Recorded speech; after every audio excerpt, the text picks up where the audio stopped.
সাতক্ষীরার উপকূলীয় অঞ্চলে জলবায়ু পরিবর্তনের প্রভাবে লবণাক্ততা বেড়ে গেছে, নষ্ট হয়ে গেছে গ্রামের প্রাকৃতিক পানির উৎসগুলো। দরবাস্টিয়া গ্রামের ৩৫ বছর বয়সী হাফিজা ২ সন্তানের জননী। তার স্বামী একজন ভ্যান চালক। বিশুদ্ধ পানির অভাবে তারা প্রতিদিন সংগ্রাম করতেন। আমার নাম হাফিজা, আমার বয়স ৩৫। আমাদের গ্রামের নাম দরবাস্টিয়া। আমাদের আগে পানির খুব কষ্ট হতো, বাড়ি টিউবওয়েলে পানি খাওয়া যেত না। আমাদের গ্রামে কোনো ডিপ কল নেই, পাশের গ্রামে যেতে হতো।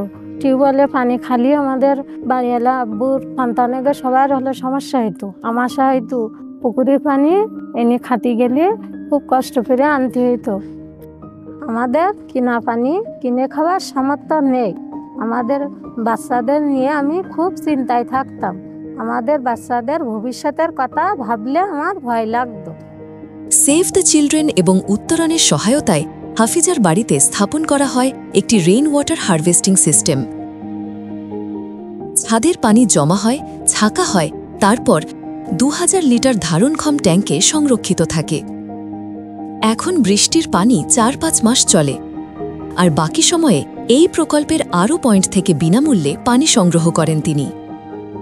সেভ দ্য চিলড্রেন উত্তোলন থেকে ট্যাঙ্কিটা দেশে আমাদের খুব উপকার হয়েছে। ট্যাঙ্কি ১০ থেকে ৩০ মিনিট পানি ছেড়ে দিয়ে ধুয়ে পরিষ্কার করে নিতে হবে। সেই পানি খেয়ে আমাদের পরিবার খুব সুস্থ আছি। এখন আর তার সন্তানরা অসুস্থ হয় না, তার স্বামী নিয়মিত কাজ করতে পারেন।